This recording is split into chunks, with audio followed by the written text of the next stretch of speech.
computer. Hi, Julia. Hi, Ara. How you doing? Just fine.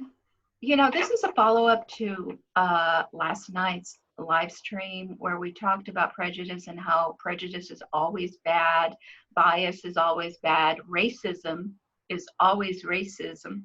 You know, there's not just one kind of racism that's okay and another kind of racism that's not okay. But a lot of people disagree with that. No, it was interesting though. I felt like we did have some good comments though in the chat. There were some insights like things I hadn't heard about.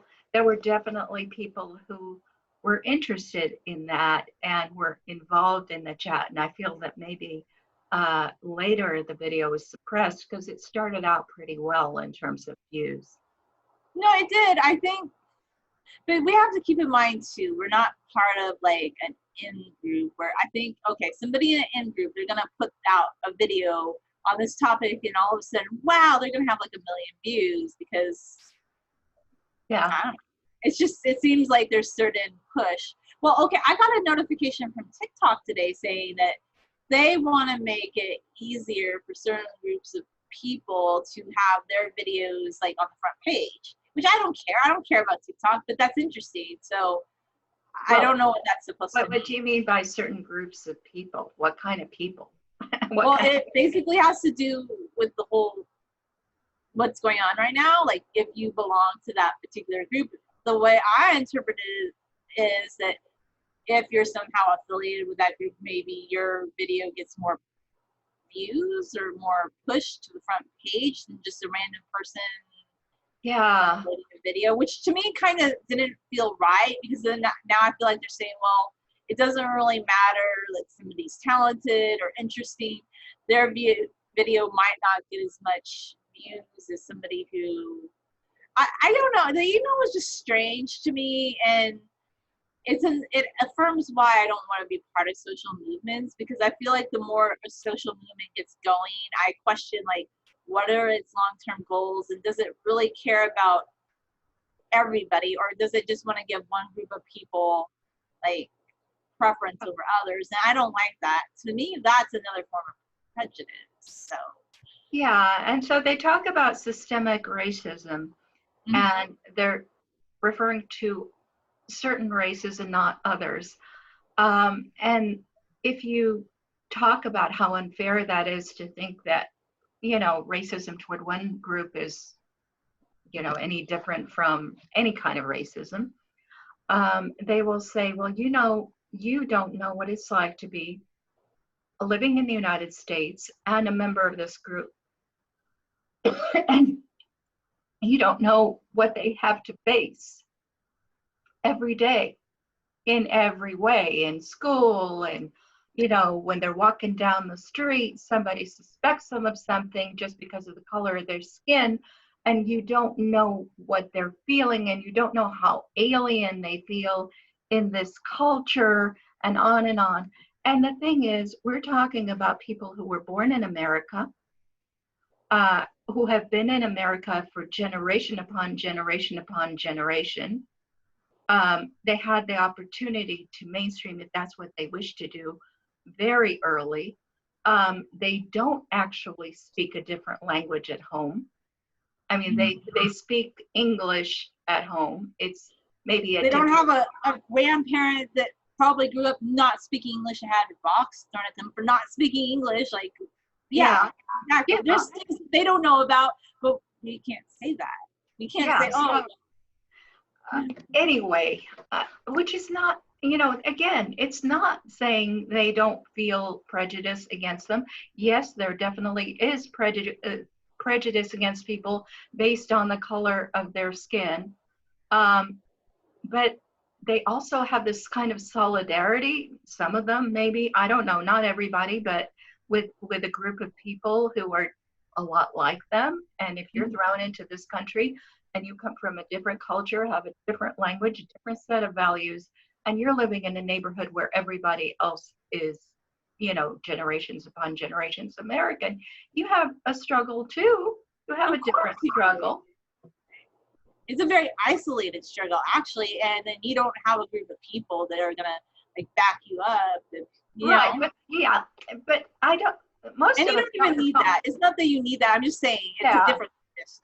yeah, I mean, I don't think any of us should be given a leg up. If we happen to come from a home where English isn't spoken, it's our business to learn English if we want to be mainstreamed into American society. I'm not at all trying to say, oh, I'm a victim because of that or No, anything. I don't think that at all. Actually, the people that are very linguistically inclined are people such as yourself that came from another country that could speak a different language, and then they learn English in more languages. So Yeah, it yeah. So actually, I never wanted any special treatment or anything like no, that. I think it kind of motivates you to do more in a way, is what I'm saying. It's kind of cool, actually. Yeah. So on the one hand, there are all these people who think they're being nice to me, but they've already decided I'm Jewish and I'm not. And there's no way to tell them because after you tell them, they'll lecture you about Judaism or That's so Israel. weird. But they don't even know what the Levant is. They don't know what the Middle East is or how culturally diverse it is, whatever. Right. Okay. And these are one set of nice people. But I want to tell you, I haven't shared this a lot. I've written about it a little bit, but and I also have a little children's book about it if you have enough patience for me to read that to you in verse. But this is something that happened to me when I was in grad school, and I'm not going to name names, and I don't want anybody suing me for defamation of character or anything like that. And I already lost the lawsuit. So here's the thing. Uh, I was in a linguistics department at a certain university. I'm not going to name names, okay? And I was a grad student there. And as a grad student there were many people of many diverse cultures who were there because linguistics kind of attracts people from different cultures. So I was friends with everybody. And I really enjoyed being there and I liked everybody. Um, I didn't have a problem with anyone and nobody had a problem with me. And we had gatherings sometimes where, like parties where everybody would come and they'd bring some food and all of that kind of stuff. And I was very happy with the atmosphere. It was a good atmosphere and lots of good things happened. I just don't want you to think it was all negative or No, anything. it's not. I've actually heard really good experiences about things you've shared. It seemed like it was a really interesting. It was a great experience. And so I wouldn't say that I would wish it hadn't happened, although from the perspective of time, it wasn't what I thought it was. And part of my enjoyment of it was because I thought there was a future for me. Okay. Of course. Um, so anyway, something happened and it actually started out with a professor. Somebody was hired as an assistant professor. He was a guy. He was white. He happened to be gay. Nobody had anything against him or anything like that. We all liked him. And then the head of the department didn't want to renew his contract. And he wanted instead to hire a couple. The woman was very well published and famous. And actually, she had formerly had a romantic relationship with the head of the department. She was now married to a man who did not have many publications and was not really doing that well in the profession, but she wanted them to hire both of them. Okay. Together, yeah, as a group. Yes, so they were going to throw out this other professor, assistant professor, who had just gotten there, so he didn't have tenure or anything, because they wanted to give his job to the husband of the woman who was the romantic interest of the head of the department. You know what? That's nepotism, and this happens a lot. And we can never talk about this, but oh, you know somebody and somebody, and I experienced that too in different degrees, where somebody that knows somebody gets a leg up for a job over if you don't know somebody in a department. That's kind of interesting. Yeah, well, I mean, that's just I'm telling you the back story to the back story. Yeah. That's not even what happened. But so at that time, all of us, almost all of the grad students, were united in our support of the person who was being unfairly treated, who happened to be an assistant professor, a guy, okay, and whatever his sexual orientation, we didn't care. So we kind of staged a protest. It wasn't like a protest, like throwing things, but we asked to have a meeting with the faculty, and we told them what we felt about this. Mm-hmm. And then one of the grad students kind of betrayed the rest of the group by siding with the faculty and turning around to two of the grad students who happened to be a couple and saying, he wouldn't have gotten in as a grad student if he weren't with you. Wow. Okay, so that was not the time to say that. No. If that's the case, I'm not in support of that decision either. Mm-hmm. Okay? Yeah. Nobody pulled any strings. I wasn't involved with anybody. Nobody pulled any strings to help me get into that department. So, but that wasn't the right time to say that, because it put everybody into disarray, and we couldn't support what we were trying to support by going against that two-body solution. So, okay, that passed. She got hired. Her husband got hired. Now, she seemed really nice, and at first I liked her, but she was, okay. It's going to be hard to explain, but I guess narcissist would be a good way to describe it. She was very self-centered and very Anglo-centered. This is really, for a linguist, this is not, I'm not talking about what somebody looks like or who their grandparents were or anything, but when you're a professor of linguistics and you have to analyze languages and language structure, you can't compare everything just to English. Yeah, definitely not. Well, she did that. Wow. Then she should have been in an English department, not in a linguistics department. Okay, so anyway, and her husband, who didn't know any language besides English, was then put in charge of all the language instructors in the linguistics department to teach us how to teach languages. Oh, okay, that's interesting. So all this was going on, and I was a grad student, but I was also teaching biblical Hebrew. Okay, mm-hmm. And some of my Chinese professor, who had been there for years and years, was teaching Mandarin, and I had some friends who were teaching Korean. Mm-hmm. After a while, we started to feel as if everything was closing in on us.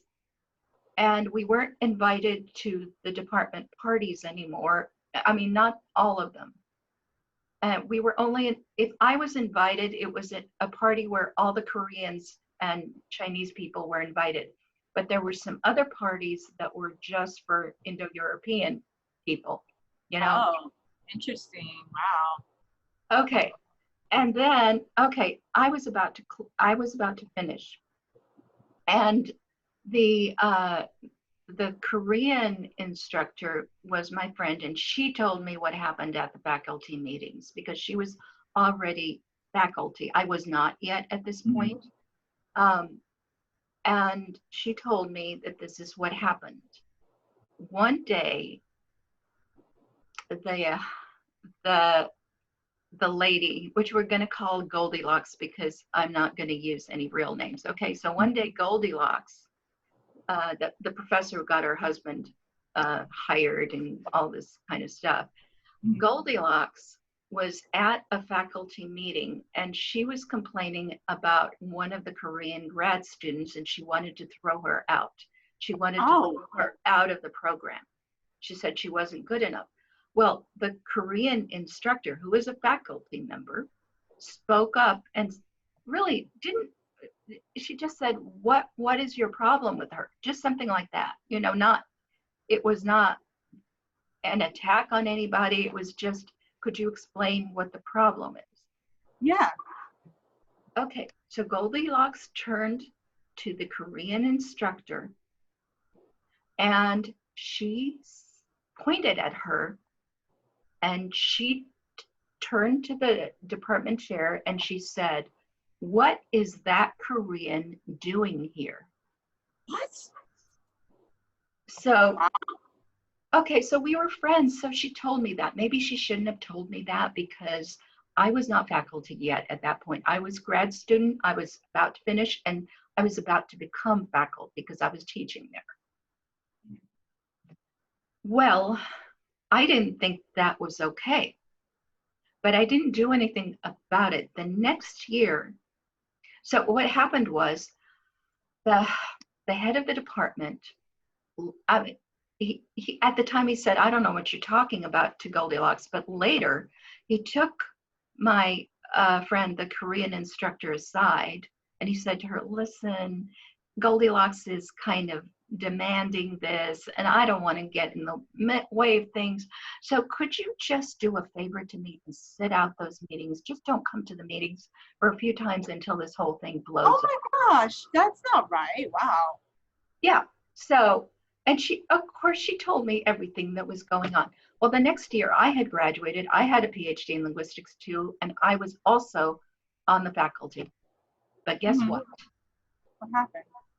I wasn't invited to the faculty meetings, and neither was the Korean instructor, and neither was the Chinese instructor who had been there for years and years since the department even started and had always attended the faculty meetings. Oh wow. So, and when I started to go to those parties where only Koreans and Chinese and I showed up, Yeah. you know, um, one of the Korean grad students said to me, Aya, you're Asian. And I laughed. I didn't think anything of it. Yeah. I, it's not like I go around with a chip on my shoulder thinking, I'm Asian, I'm Asian. Everybody is against me because I'm Asian. No, Nobody but it's, ever told me that I was no, that Asian. you didn't have a chip on your shoulder, but geographically speaking, you Yeah, are. it was. So I thought about it for a while and I thought, well, you know what? She had a point. I am Asian. Mm-hmm. Okay. And I'll tell you something else just to give you an idea of what people who are totally not related to this thought about us. So one time we were in Chicago and it was a linguistics conference. And, so the Korean instructor, the Chinese instructor, and I, the Hebrew instructor, decided to get a cab together to go from one place to another in Chicago because we were all there together. And the cab driver turned to us as we were getting into the car and he said, oh, what country are you guys from? And uh, and we said, well, we're not all from the same country. And he said, well, you look like you're all from the same country. So we laughed and we asked him, well, what country do you think we're from? And he said, the Philippines. And that kind of makes sense because people in the Philippines are all different ethnic groups, Yeah. together. So anyway, that just to let you understand that even though in your categorization, if somebody sends you a census form or something like where you're asked to check what you are, I would never have even thought to check Asian. I never would have thought to. But little by little, it became clear to me that they had categorized me as Asian and I was being, discriminated against like all the other Asians in our department. Yeah. And it may not have been racial, it may have been cultural and specifically linguistic because we knew some things about language. You And we knew a had lot about language, yeah, from an actual linguistic perspective, like Mandarin, Korean, Hebrew. You guys are the linguist people, really. well, everybody can be a linguist, but what I'm saying is that particular Goldilocks professor did not want to be criticized by somebody who knew more than she did about any topic. Then she was very close-minded because a true linguist professor wants to know how things work in all the different languages, not just one.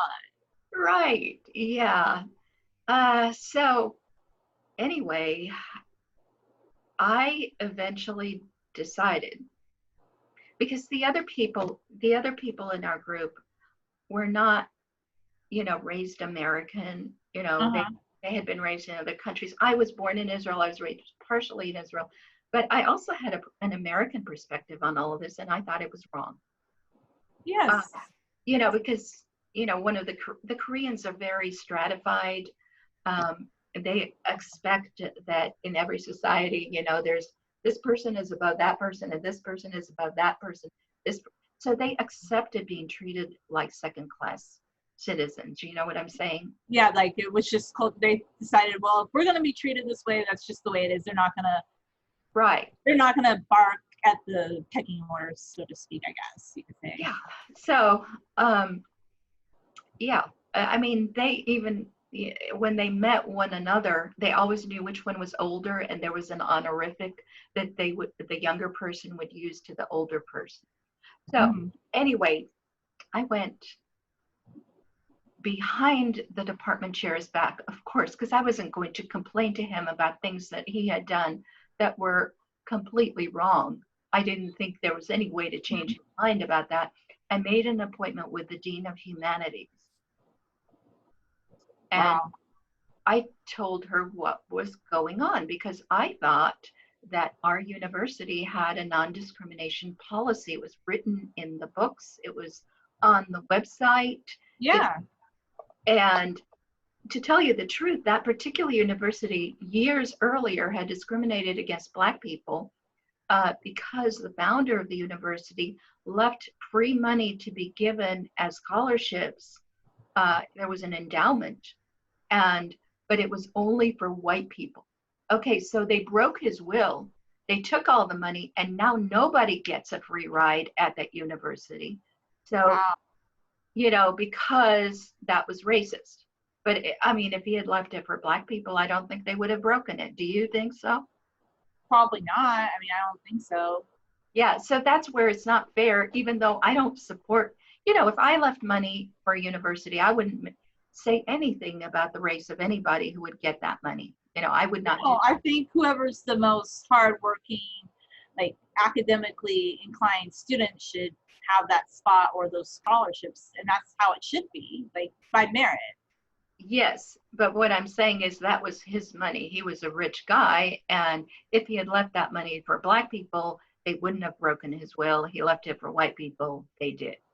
Yeah, So because they anyway, decided, yeah, yeah, it's not right. that's the history of that particular university. Okay, so I thought they were very anti-racism. I went and told the dean everything that was going on, and she asked me, "What are you?" And I said, "Well, I come from Israel. And Israel is in Asia, so I believe that they are discriminating against me the same way they're discriminating against the Korean instructor and the Chinese instructor, and then there was actually also a Japanese instructor. She just wasn't as involved, but she wasn't invited either. And there was a Sanskrit instructor somewhere who was from India. All of these people were not invited. Yeah, they weren't invited to like the mainstream party. Right, and some people said, and once I brought the lawsuit, they brought up all sorts of things about who had tenure and who was full time and who was this and who was that. But in fact, uh, the that wasn't what it was based on because Goldilocks' husband did not have tenure. He did No, not. they just brought him on in. Like it's like, oh, you know somebody, here you go, like scoop you up, put you Yeah, in. yeah. So anyway, she turned to me and she was South American. Okay, and I don't have anything against South Americans. She also happened to be Jewish. She turned to me and she said, "You're Jewish. You're not Asian." As if you couldn't be Jewish and Asian, That's crazy. Like, and I'm not Jewish, and she no, doesn't. you're not. And she just made an assumption because of where you were born. That's ridiculous. Yeah, but I've seen Israelis who are, from Chinese ancestry and Of are course. And so, none of that makes any sense. It doesn't. Uh, No. okay, so she did not back me up, and I was not hired the next year, and I brought a lawsuit. And before you bring a lawsuit, you have to file with the EEOC. Oh, interesting. Yeah, it's the Equal Employment Opportunity Commission. And I went there, and the first thing they asked me, they looked me up and down, and they said, "What are you?" So you see, if you don't belong in a category that they recognize, you don't have any rights. You know, that's what people have said to me all my life. What are you? Yeah, It's crazy. Like, and I was born here, but they don't, I don't know. What are you? Like, people literally say that to me, like it's okay to say that without provocation, without me ever. I've had people just a little bit less now, but I would say 10 years ago, I got that question a lot, just randomly from strangers. right. So, I went on with my life, and in fact, I found a job in Taiwan. And one of the weird things is, at the time when I had brought the lawsuit and was complaining about this, there was a voice in the back of my mind that said, well, maybe I'm not really Asian. Maybe there is an Asian category. But I'll tell you something, when I went to Taiwan, of course, a lot of things were very different from anything I'd ever experienced before, but Mm-hmm. there was also this weird familiarity. And Yeah. it was like coming home, and some of the fruit was fruit that I'd eaten before as a child and had not Mm-hmm. seen in years. Some of the food, like sesame based food, I had not tasted Yeah. in years. Here's. So it's not true that there's nothing to this Asian thing. There is something to it. And Mm-hmm. I'll tell you what, it is easier for me to make friends with Chinese people in some sense, a little bit, In some ways, yeah. A lot of my friends in college were Asians. Like Yeah, yeah, they were easier. Like, well, some were born here, some weren't. But I found that Asian people were just easier to get along with for myself. Like I liked Asian yeah, people. yeah. And I don't know what it is, and I can't explain it, but uh, my ancestors do come from Asia. It's not just that, we settled in Israel. My grandparents settled in Israel after having been in Europe, but our ancestors all the way back come from there. Of So, course, yes, definitely. so it wasn't a lie. It It's wasn't. not at all. And they did not know that that they were discriminating against us for this reason, but they were. Yeah, they were, and because it seemed like they just wanted this one group of people who only spoke English, had never attempted to learn other languages, and they were scared somebody who could speak another language might correct them on something linguistics. To me, they didn't want diversity in that department linguistically at all. That's what it seems like Yeah. to me. I could be wrong. And with everything else, okay, there was also a doubt in my mind, are they discriminating against us because we're Asians or because we're women? And that's where it got really tricky, because obviously Goldilocks was a woman, but all the Mm-hmm. rest of us who were discriminated against were also women. And everybody else in the meetings were men except for Goldilocks. Interesting. But here's the thing. Yes, she was a woman, but who was it originally that I'm not saying that this is deep seated, but the person they got rid of originally, he seemed to have been there longer, but they brought in somebody that had no experience there. That kind of bothers me too. Like, why does somebody's husband get Yeah, hired over the person yeah, that was there originally? yeah, that is nepotism. That is And I nepotism. don't like that, but that happens a lot, by the way. Nepotism, like they say it doesn't, but it happens all the time.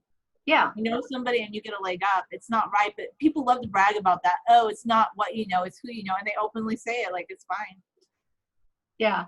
So do you want to hear my poem? It's Sure, just, it's definitely. meant I to do. be a book for children.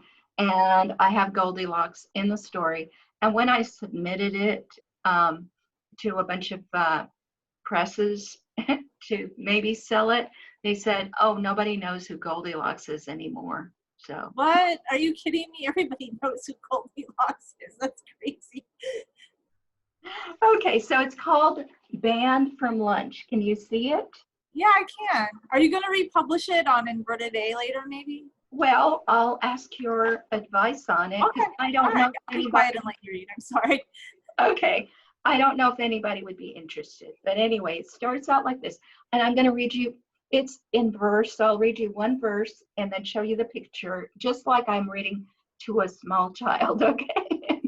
And you'll let me know what you think later. Okay.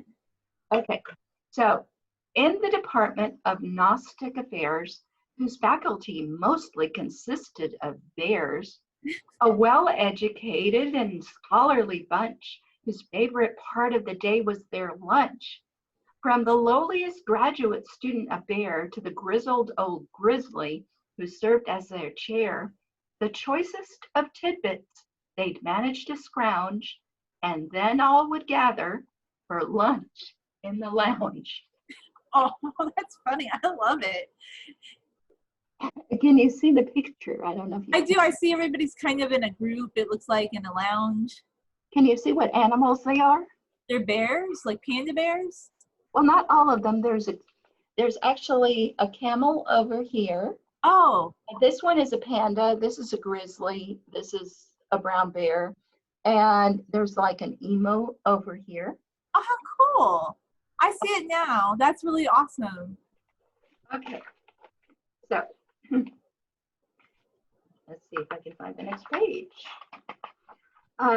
Now, up on the shelf, each bear kept a cup from which he would drink when it came time to sup. And no bear would dare use the cup of another bear, except for young Goldilocks, who thought she should share. Now, Goldie was pretty, with long flowing hair, and she was well liked by the old grizzly bear.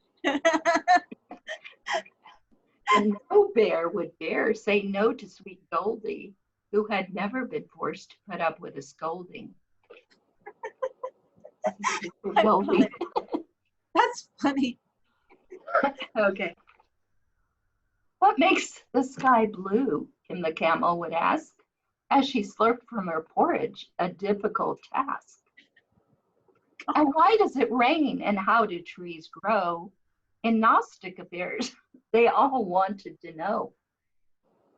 Then Sandra, the panda, would answer with care.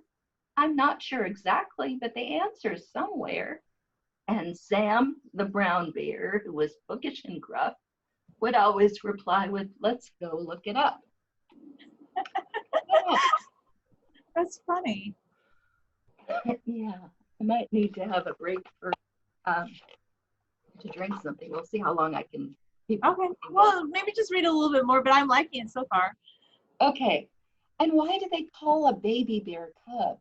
Added Matt the black bear, who was eating a sub, while a newly born dog is always called pup. But Sandra the panda said, where is my cup? They searched for it high and they searched for it low.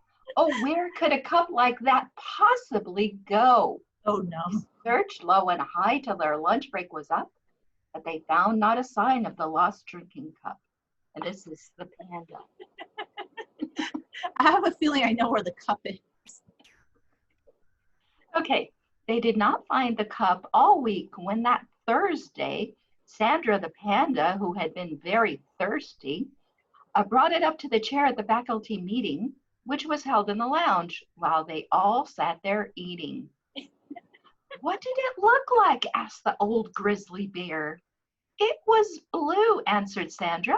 No, wait, it's right there. And everyone looked to see where Sandra was looking, to the cup in which Goldie was dunking her cookie. Oh, I knew it. See, I knew it. Okay.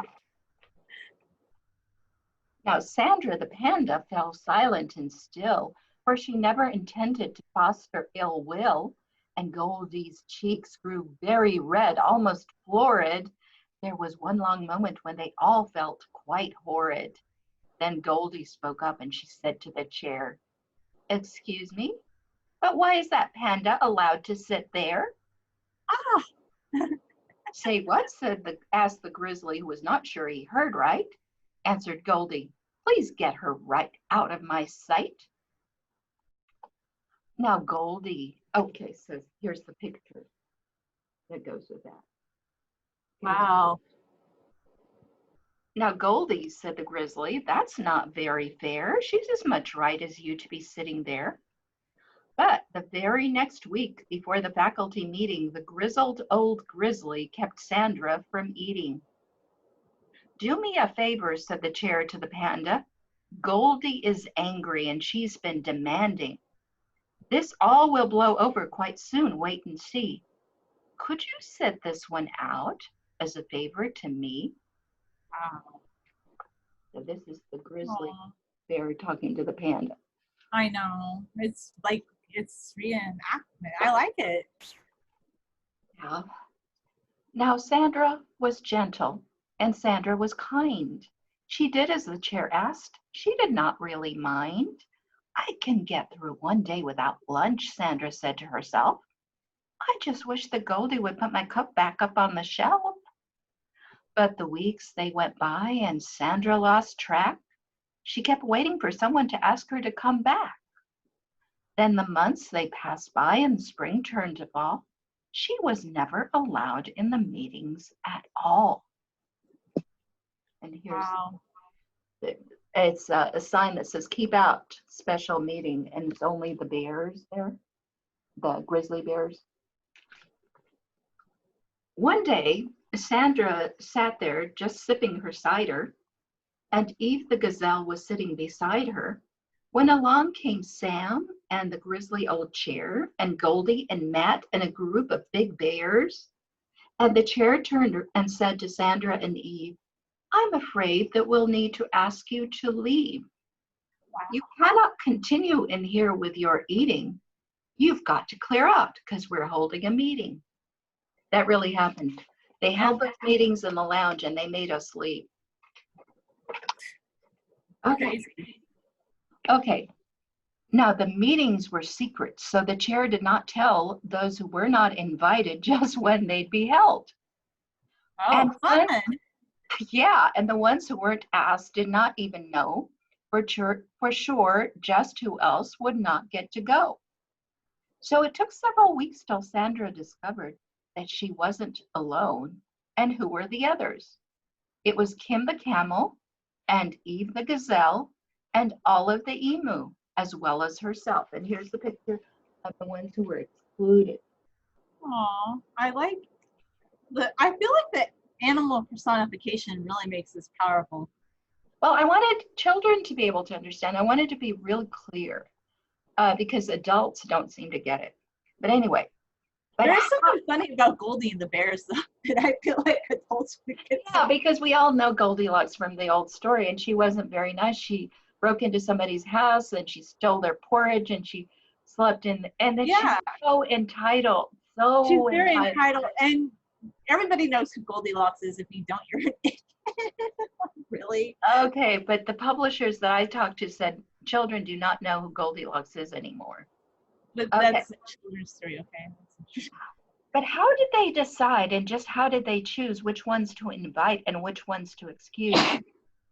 Bless you.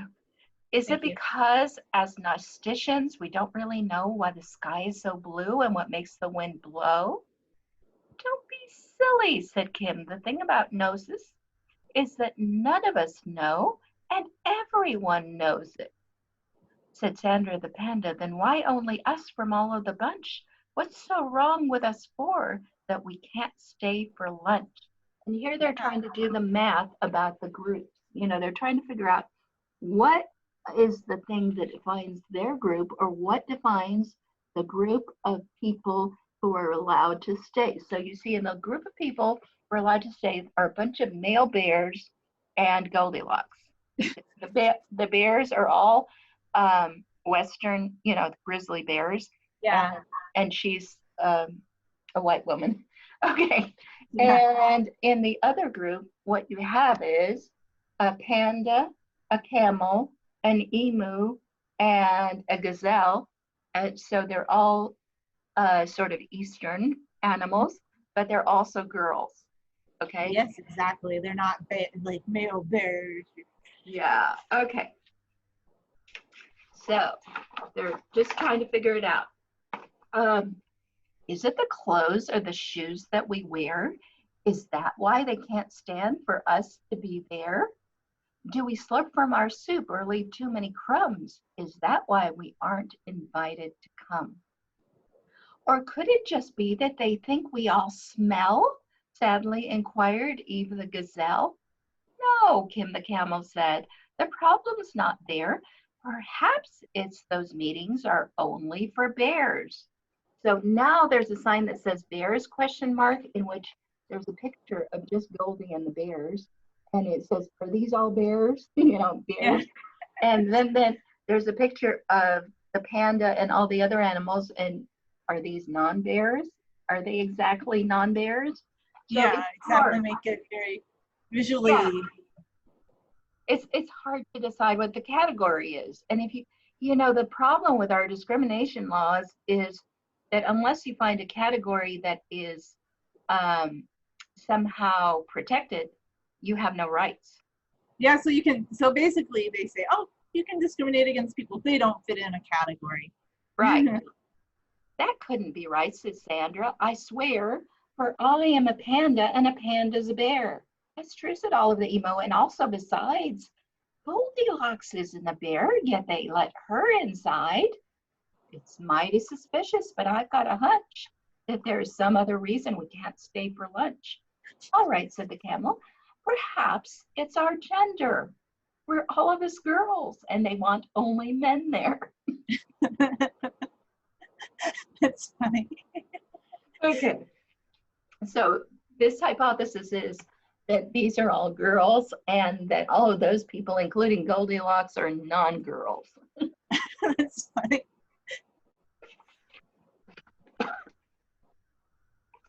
No, that's not it, says Sandra the panda. For Goldie's let in, and she isn't a man, huh? Whatever it is must be clever and subtle, said Kim the camel, so this calls for a huddle. All the bears in the meetings come from the West or US, but we're foreign critters, so that's it, I guess. In fact, we all come from somewhere in the East, Oriental, I think they call our kind of beast.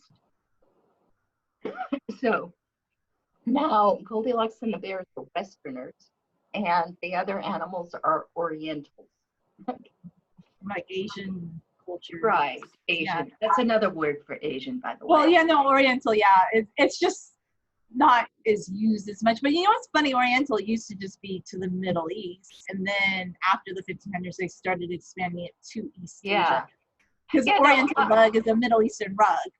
essentially. And when people went out for falafel or tahini or all of those things in Israel, and if they were talking to an English speaker, like an Englishman, they Yeah. told them they were going to an Oriental restaurant. You know? Yeah, Middle Eastern was called that. Yeah. That was considered the Orient at one time. Yes, absolutely. You know, like the Oriental Express, right? Yeah. Okay. So now Sandra demanded that the chair reinstate her. But he said he was busy, so he talked to her later. And Kim the camel complained to the dean and said that the way they were kept out was mean. And when all the dust settled at the end of the year, Kim the camel was out of a job and career. But the days of fine lunch in the lounge, they were done. And Gnostic affairs were no longer much fun. And this is a picture of the big brown bear, you know, the grizzly bear, close up. Now, why were they kept out? It was mostly for Goldie, who did not like to be caught with the cup she was holding. And the chair was afraid to just keep out one panda, and so he decided the ban must be grander. But it turned out that it wasn't wrong in the least, since camels all come from the Middle East, and no one considered Kim to be Oriental. In Gnostic affairs, no one knew what that meant. Okay. So that's just a picture of Gnostic affairs again. And it's okay to tell someone to go take a hike. It's all right to be mean to someone you don't like. If you dislike a group, they can't all be the same, for what they have in common must not have a name. And whatever you do, do not be too polite, or else you'll confuse those you failed to invite. But in the Department of Gnostic Affairs, no one meets in the lounge anymore. They don't dare. There's just one more page. If you're having a meeting, please don't be short-sighted. Be sure to inform those who aren't invited. Yeah. Write them a note and well in advance. That way they'll know not to show up by chance. Say, we're having a meeting, but we really insist that you not show up because you're not on the list. And here's a hint that could save you a bunch. Don't hold it at noon. No one likes to miss lunch. And this is an example of the kind of invitation that I was suggesting they send. Can you read that, or should I read it to you? Letter of non-invitation. Please be informed we are holding a meeting in the lounge at 2 p.m. next Thursday. You are not invited. Please don't come. I mean, they really should tell people that, right? But they won't. Yeah, absolutely. Because then they'd have to admit, oh, well, we exclude people like we have an in-group. Yeah, exactly. But the in-group is a coward. That's the funny thing. In-groups are cowards at the end of the day because they want to exclude people, but they don't want to publicly say it. They just want it to be like subtly acknowledged that, oh, you can't come and we'll give you a dirty look. And I think I've seen this, even if it's not in this situation, I've seen this in other areas where there'll be one group of people that will try to exclude others for various reasons. But they don't want to say that they're doing that. They just want you to figure it out on your own. Right, exactly. And here's the thing. Here's what happened with everybody in the department. And I liked everybody to begin with. And even after I left, I still liked them. But here's why I am having second thoughts about this. But this is like, how long ago was that? This whole thing started very close to the time when the Mount Carmel thing was happening. So in February, before the siege began at Mount Carmel, we had that meeting, all the grad students, about why we didn't want them to hire someone else instead of that professor, assistant professor. Yeah. So it started in 93, and it kept going, and 96 might have been. So how long ago was that? That was like 25, 26, yeah. 25. Quite a bit of time has passed. Yeah, so I have a lot of perspective now. So here's what happened with all of my friends at the department. All the grad students came to me privately, each one of them separately, and said, Aya, we support, I think you're very brave and you did the right thing, and it's terrible that this is going on. Every single one of them came to me privately to tell me how great I was. Yeah. But none of them would stand up in public and say anything. And no, they wouldn't. Okay, this includes the Korean instructor who could have testified against, the university to show that this really happened. She refused to, so she got to keep her job. Oh, that's the thing, is she was scared to say anything because at the end of the day, they could have really blown the cover on what happened, but because in the short term, somebody's worried about losing their job, they're not going to speak out. Right. And at the time, I thought I understood, so I wasn't angry and I wasn't bitter. So even, like the secretary of the department, I thought she was my friend. And I understood that she worked for the head of the department. So obviously she wasn't going to say anything to him about it because he was her boss. Yeah. But now it's been, 24, 26 years? Yeah, it's been a bit of time. And he's not the head of the department. And the secretary doesn't work for him. She's retired, he's retired.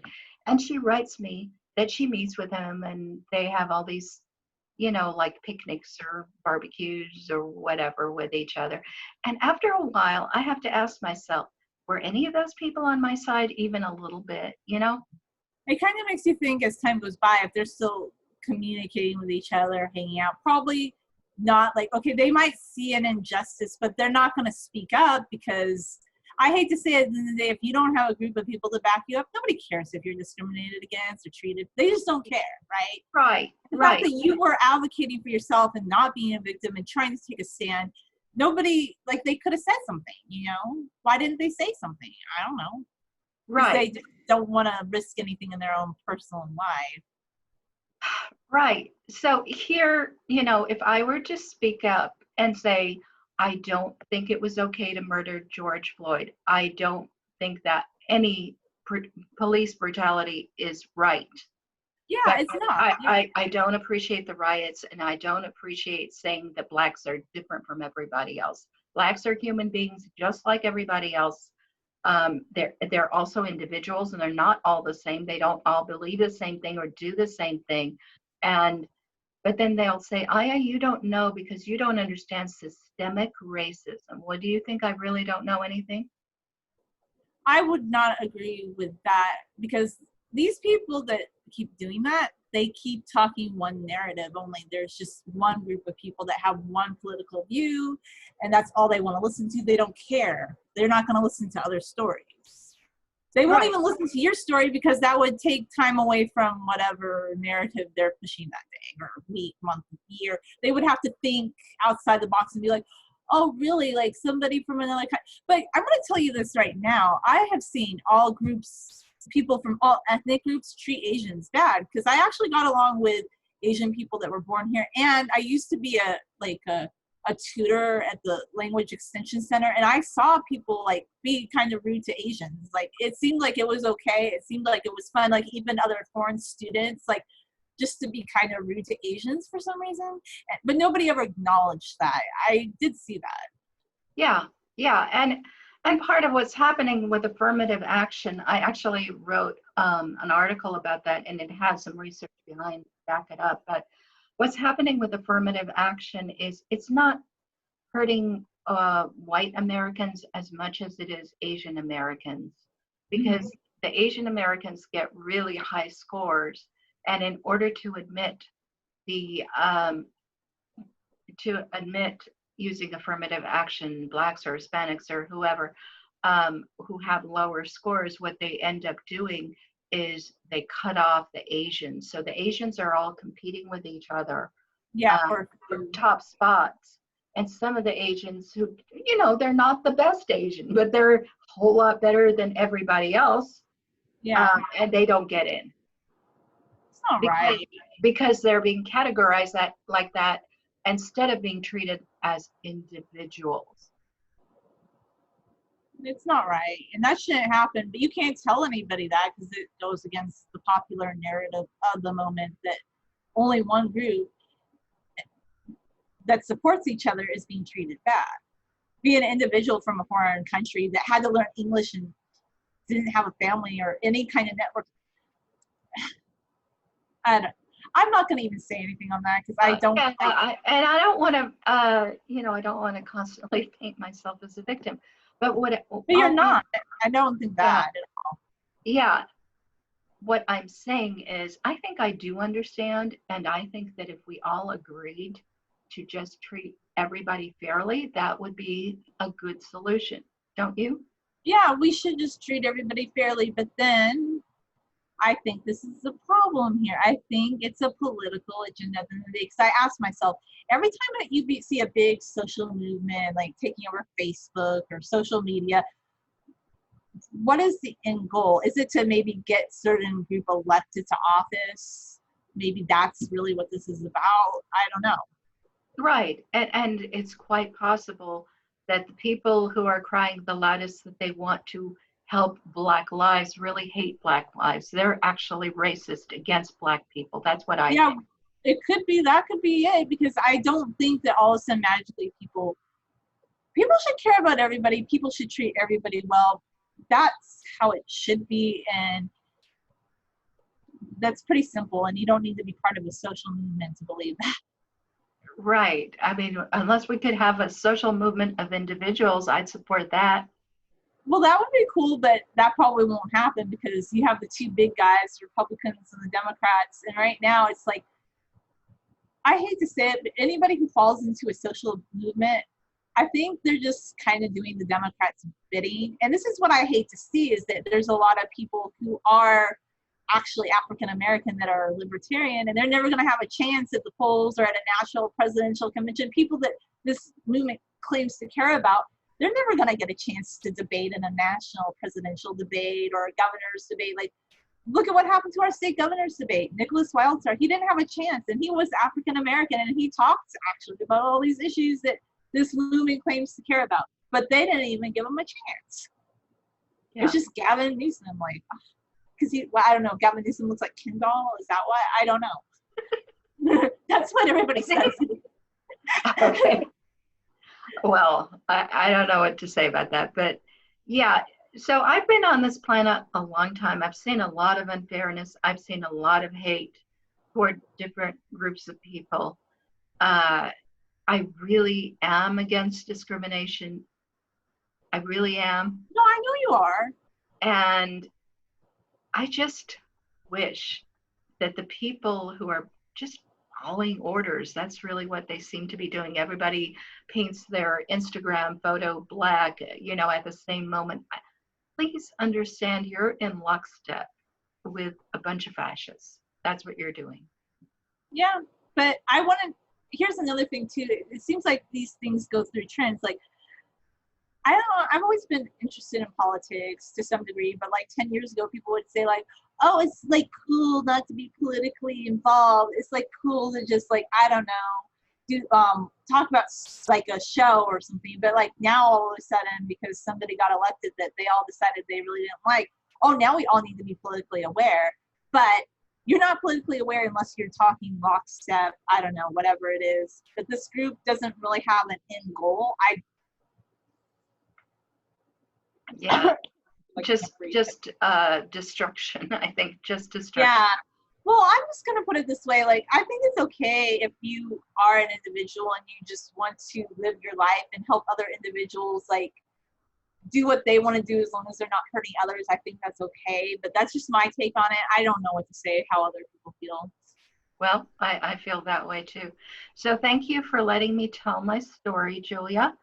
And I think it's going to premiere tonight.